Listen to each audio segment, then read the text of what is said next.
Unang isinugod ng isang mag-asawa na taga Maybunga, Pasig ang kanilang sanggol na anak sa Child's Hope sa Kapasigan. Pero dahil walang neonatal intensive care unit sa Pasig, napilitan silang dalhin sa isang ospital sa Caintaang bata. Ang hospital bill umabot ng 300,000.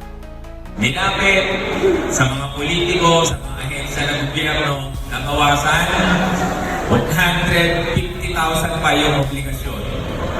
Hindi makalabas yung pasyente. Lumapit ito sa nakaupong kongresista ng Pasig. Nakalulungkot ang naging tugon nito. Ano yung sagot sa opisina ng ating nakaupong congressman? Walang budget. Enero pa lang, wala ng budget. Ano mo nangyari yun? Kasi simula pa lang. Diba? Hindi lang ito ang kaso ng kawalan ng suporta ng lokal na pamahalaan sa mga Pasigenyo. Huwag na tayong magtiis. Baguhin natin ito. Kaya nating ayusin ito.